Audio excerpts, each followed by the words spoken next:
And amen.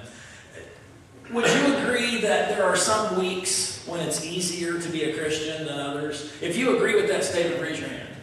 It is. Some weeks it's easier to be a Christian than others. Some weeks everything's hammering on all cylinders. Everything just seems to be going great. Life is exactly as it should be, and God is in His heaven. And it's just so easy to be a Christian. And then there are other weeks. Everything that could go wrong does go wrong. And when things seem especially hard, it's often hard to find God in the middle of all that. So with that in mind, I want to tell you about my week. Last Sunday was great. Last Sunday was a great day. I thought we had great, powerful, spirit-filled worship services here. And then I got to do a roughly 30-minute training session for acolytes, the folks that light the candles at the late service. Got to do that. That was fun. I spent an hour with the confirmands. That's always a good time in my mind. Speaking of the confirmands, by the way, if our young people in this church are any indication of that generation, we are in great hands in the future. We have really good youth and children in this church, and every time I deal with them, I just get that reconfirmed. And people say, oh, these kids today, the world's going to heck in a handbasket and life's going to collapse. Not if these kids are any indication. So let me just say that. So, the rest of the day, after confirmation last Sunday, the rest of the day I spent with my family, just hanging out. We watched a movie, we ate some good food, just had a good rest of the day. And then Monday was a good day. Which, I don't know about you, that's really saying something, some Mondays. Mondays are hard because, you work so hard to get to Sunday as a church staff. Your whole week is geared toward Sunday. And you work so hard, and then the second that Sunday morning is over, all that work you did, it's gone, and you got to start it all over again. So Monday morning, when it seems like you should be able to still bask in the glow a bit of the worship the day before, you got to start on the next one. So Monday morning, I actually got caught up on my email. I do the inside of the bulletin. That's how we do it here. I do what we call the guts of the bulletin, and Julia does the outside of the bulletin. That's our deal. So I got the inside designed, which is rare for me on a Monday morning. I actually got that done. I actually got most of the PowerPoint stuff put together on Monday morning, which is even more rare. I even got to proof the bulletin, which never happens on Monday. So a whole bunch of stuff. It was almost scary how much stuff got done on Monday. And then Tuesday came. And then I understood very quickly why God allowed me to get so much done on Monday. Valentine's Day, right? Tuesday. Started with a perfectly good beginning. We had a staff meeting. It was really just me and Mary this week, but we had a really good staff meeting. And then I went from there upstairs to our weekly Tuesday morning prayer group. Had a really nice prayer group, very spirit-filled time. And about 10 o'clock, I was walking out of the chapel upstairs, and I was literally in the doorway of the chapel. And my cell phone rang. And so I pulled it up, had it on vibrate, like a good doobie, so it didn't ring during the middle of the prayer time. I pulled it out of my pocket and looked, and I didn't recognize the number. It was a local number. It was a cell phone, or a 217 number, and a cell phone. But I didn't recognize it. But, so I answered it, and it was my district superintendent. And I have to be honest, this time of year, if you're a pastor, and you get a phone call, and you hear your district superintendent's voice on the other end, you automatically assume some things. So my mind, the second I heard her voice, my mind went there. And then she said, are you in a position where you can talk privately? It's all over now. I don't even have to have the rest of this phone conversation, quite frankly. But I said, no, I'm not. So I said, hang on a minute. So I came downstairs and went to my office and shut my door, which, if you're in here much during the week, my door is almost never shut. But I shut my door. And then she said those magic words that pastors hear when they get moved. The bishop and the cabinet have discerned a new call for you. That's the language in which they phrase that. Now, if you don't speak fluent Methodist, let me unpack that code. Let me break the code for you. The bishop and cabinet have discerned a new call for you is code for pack your bags, it's time to go. So I knew what that meant. So I'm going to be honest here. I finished my conversation. I hit end on my cell phone. I set my cell phone down on the desk. My door was still shut. I put my head down at my desk and I went. I just did. It wasn't a long time. It wasn't uncontrollable. But I wept because I knew what all that meant. And it wasn't that I didn't know I wasn't going to move sometime. You can't be in this system and not know that. And it wasn't even that I didn't have a gut sense it was going to be this year. Because I'll be honest with you, I did have a gut sense it was going to be this year. Not because of anything anybody told me, but I've learned to read the signs in the sky, so to speak, and I just had a gut feeling it was going to be this. So it wasn't those things. But regardless of having some idea that it might be coming, it's still a sucker punch when it happens to you, because you're just not ready for it. So I immediately called Joanne at work, and she told me later that I didn't identify myself. And so at first she didn't know who she was talking to. Oops. And I said to her, it's now 10:15 a.m. on Valentine's morning. We have to be in Springfield at 5. And of course, she's been in the system long enough. She knows what that means as well. So we juggled a few things. Fortunately, Susan was kind enough to bring Hunter home after school. And we got in the car and we headed to Springfield. And we met with 2 district superintendents, current one and the one in the new place, to find out where we were going, which, by the way, is a town called Aledo, A-L-E-D-O. It's about 25 minutes due south of the Quad Cities. It's about, again, 3 hours, pretty much straight line northwest of here. About this far from the Mississippi River from Iowa. It's very close to Iowa. So we found out where we're going, talked about all that, started the 90-minute drive back home about 6:30, and about 7:30. So while we're still driving, by 7:30, we knew that we would need to make the 6-hour round trip the next day, on Wednesday, to meet with the Pastor Parish Relations Committee there. So Wednesday was spent preparing for leaving that day. As you know, I was planning on cooking dinner that day, and I had a class to teach that night. I didn't figure it was fair to dump the class on anybody with a few hours' notice, so I canceled the class, but you can't really cancel the dinner. And I normally go and buy the food for the dinner on Tuesday, but I was a little busy on Tuesday. So I went Wednesday morning and I bought the food, and I came back here and I got the food all ready and guessed about how to do some of the things that, since I wouldn't be here to kind of check them, and then lined up somebody to take care of that at the other end, and got everything ready. And by 2:50 that afternoon, Wednesday afternoon, Joanne and Hunter and I, and the dog, which is a long story, so don't ask. But I'm not kidding. The dog made the trip with us. And again, you don't want to know, but she did. We were in the van, headed northwest in the rain. We arrived in Aledo at 6 p.m. on Wednesday. We had a fine dining experience at the local McDonald's. Yes, they have a McDonald's. Woo! Then we spent the next 2.5 hours meeting with the committee, touring the church, touring the parsonage, lots of conversation. And by about 9:15 Wednesday night, we were back in the van, starting the 3-hour drive back home in what I think was literally the worst fog I have ever seen in my life. There was a couple times I had to slow way down because you literally couldn't see the white line or the reflectors. I mean, it was just not good. But we made it home about 12:15 Wednesday night. Poor Hunter had fallen asleep in the car because that's just late. So then Thursday. Thursday I spent a large part of the day at the hospital because my mother-in-law was having a procedure that we had already made arrangements for me to be the one to take her. So we were there for a fair amount of the day. Then Thursday evening I was here with meetings and band rehearsals. Friday, which is my day off, I was here doing work in the morning. And then I was at home trying to get caught up on stuff there and cleaning and getting things done there. Well, then yesterday morning, my brother calls from down in St. Louis area and tells me that my dad's house got broken into.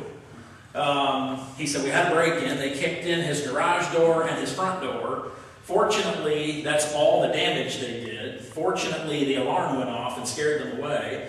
Fortunately, all they stole were a couple of ladders. Fortunately, the damage is already repaired. By the end of business yesterday, we had the damage repaired long distance and back up.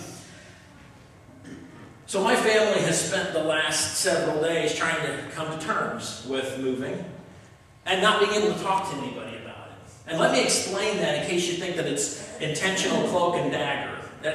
The idea is that the conference doesn't want somebody's church hearing it secondhand or hearing it through the grapevine. They want the church to hear it from the pastor.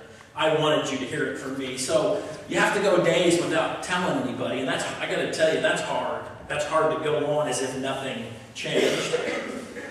But in the middle of it, the middle of this week, throughout all this week, I had to be very intentional in reminding myself that God is here, that God is walking with me, that God is guiding me. And as I said, that's much easier some weeks than others. And this was a hard week for that. But Psalm 40, verses 1 and 2, and then 4a say this: I waited patiently for the Lord. He turned to me and he heard my cries. He lifted me out of the slimy pit, out of the mud and the mire, and he set my feet on the rock. He gave me a firm place to stand, and he put a new song in my mouth, a hymn of praise to our God. Many will see and fear the Lord and put their trust in him. And blessed is the one who trusts the Lord. So today we complete this current sermon series. 3 simple questions, 3 simple rules. Remember, we asked, who is God? Who am I? And who are we together?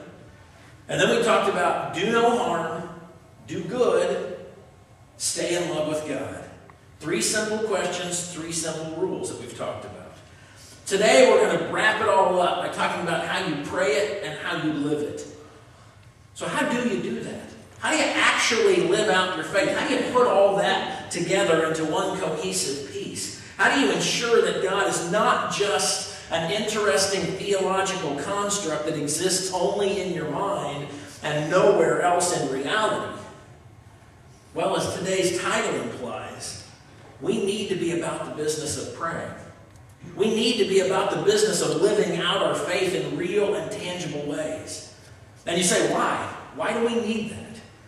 Well, because our identity as humans, as Christians, and as a church is both found in and formed by the God that we worship and that we serve.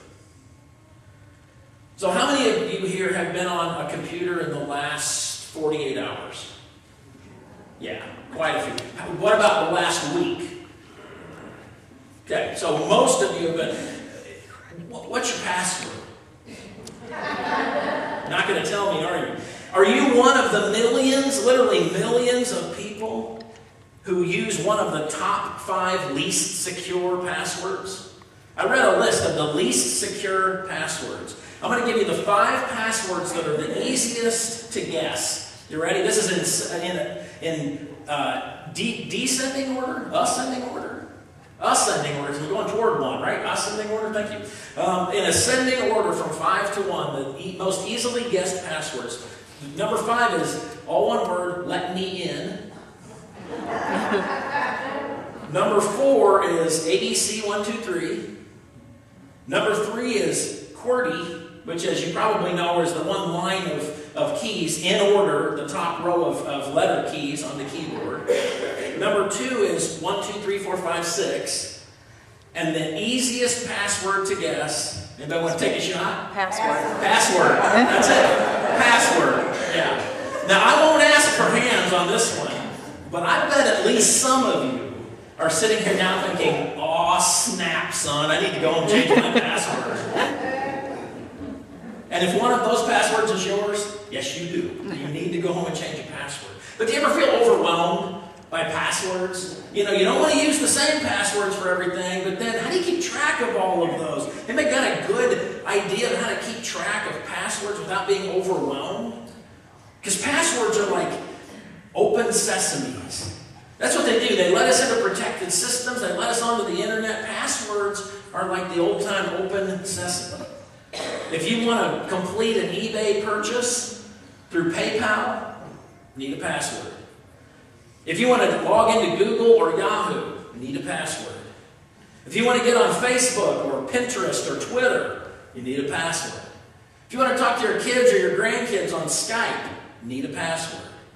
If your computer is set properly, you can't even get on your computer without a password. We have I think 6 different logins on the church computer, and everybody has their own password and their own login. So if your computer's set up right, you even need that to get on. But did you know that the highest level of security systems don't use passwords? They don't use something as mundane and old school as passwords. There's no remembering a secret word or a magic phrase on the highest level of security systems. Instead, they rely on biological secrets. That's what they rely on. Things that are unique to you and things that you cannot fake.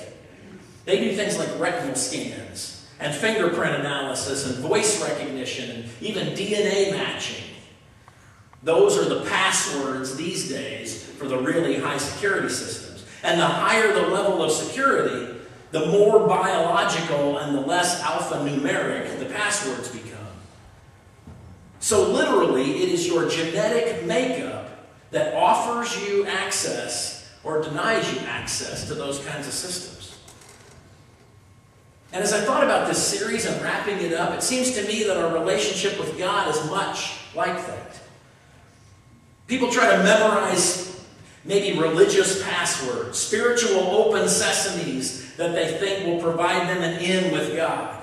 And they do that because somebody once told them, or they thought they understood, that if they only knew the Lord's Prayer or the Apostles' Creed or John 3:16 or the Sinner's Prayer or some other equally religious verse, if they only knew that by heart and were able to recite it, then they would have what they needed to be tight with God. That's all they would need. And so they dutifully memorize one or more of those things, and then they dutifully recite them at the right moments, or at least when they can remember to. And then they're stunned when, despite their best memorization and their best recitation, bad things still happen. And they're stunned by that because they remembered it and they said it. How could bad things still happen? And so they say things like, this whole God thing is just a scam. It's just a scam. There is nothing, religion is nothing more than an opiate for the masses, as Karl Marx said. I tried church once, didn't work, I'm done. And while that might sound harsh, I don't know about you, but I've known lots of people in my lifetime who said that or something similar to it. But let me assure you that connection to God is a whole lot deeper than just memorizing the right words or singing the right kind of music. Those things are just simply too superficial to really be the things that matter. Instead, relationship with God is found on a genetic level. Because we are God's children. It is programmed into us at the subatomic level that we are God's children. From the patterns of our retina and fingerprints, through the sound of our voice, all the way down to our unique DNA, we are genetically hardwired to be in relationship with God. Our very cells cry out to God. And yet, we still have the ability to choose not to follow Him. But Philippians chapter 4 says this about that. It says, rejoice in the Lord always. I will say it again, rejoice. Let your gentleness be evident to all. The Lord is near. Don't be anxious about anything. But in every situation, by prayer and petition, with thanksgiving, present your requests to God. And the peace of God, which transcends all understanding, will guard your hearts and your minds in Jesus Christ. And finally, brothers and sisters, whatever is true, whatever is noble, whatever is right, whatever is pure and lovely and admirable, if anything is excellent or praiseworthy, think about such things. So did you hear that? Did you hear that? Rejoice always. Why? Because God is near. Because God is close by. It also says, don't be anxious about anything. Anything. Well, how's that working for you? I don't know about you, but that's a hard one. Don't be anxious about anything. What do we possibly have to be anxious about? But did you catch it? It said pray and thank God and ask God for His help. And it says if you do that, you will receive a peace that passes all understanding. That's the kind of peace that will be yours. It also says guard your heart and guard your mind. Be careful what you put in, because what you put in is what you tend to put back out. It says we're called to focus on those things that are true and noble and right and pure and lovely and admirable and excellent and praiseworthy. possibly fit all of those things? Nothing but the blood of Jesus Christ is what fits all of those things. So 3 simple questions. Who is God? God is love. At its simplest form, that's the answer. God is love. Who are we? We are children of God. Who are we together? Together, we are the 50,000 red-hot, poppin' watt Church of Jesus Christ. 3 simple rules. Do no harm. If you can't do anything else, at least don't make things worse. Do good. Notice the implication there. I'm sorry, jumped ahead. If do good, make an intentional decision about how your behavior and about your actions, about what people see in you. Intentional behavior to do good. And then stay in love with God. Stay in love with God. And that's the implication I want to talk about there. Did you notice the implication? Stay in love with God. It implies that you are already there. Because you can't stay in love with God if you're not already in love with God. So my question is, are you? Are you in love with God? Do you live a life so that others both see and recognize the love that you have in your heart? The love that you have for God and the love that you have for other people? Or if you're honest, is God sometimes like Barbara Eden from My Dream of Jeannie? You keep him safely and securely locked in a little bottle. You can carry him around with you. You can let him out when you really need him. But then when you're done, you put him right back in the bottle to make sure he's safe and secure for next time. Why should we stay in love with God? Well, Isaiah 41 says this. Now, this is God speaking. I took you from the ends of the earth. From the farthest corners I called you. And I said, you are my servant. I have chosen you, and I haven't rejected you. So don't fear, for I am with you. Don't be dismayed, for I am your God. I will strengthen you. I will help you. I will uphold you with my righteous right hand. How could you not stay in love with somebody who offers that in return? I have people say, you know what? I don't go to church because I don't like religion. And I surprise them because I say, guess what? I don't either. I'm not a big fan of religion. Because religion is blind adherence to pre-established rules and regulations. That's what religion is. Who wants that? Who wants blind adherence to pre-established rules and regulations? Who wants to go through life as a mindless drone, never thinking for yourself and always doing what you are told, with no thought of wondering why you do it? Count me out for that. Not a big fan of religion. I'm a big fan of faith. What's the difference? Well, while religion is blind adherence to pre-established rules and regulations, faith is a relationship. Faith is a relationship. That's it. That's what faith is. It's a relationship. Faith is about having a relationship with God.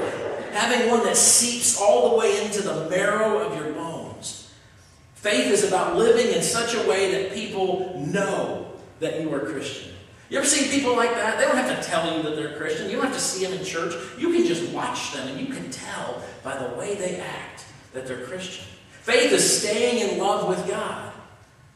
I'm not a religious person. I'm a faithful person, or at least I try to be. Do no harm. Do good. And above all, stay in love with God. Try it and you will be amazed at the difference it can make in both you and the people you come in contact with. As the musicians come forward, would you pray with me?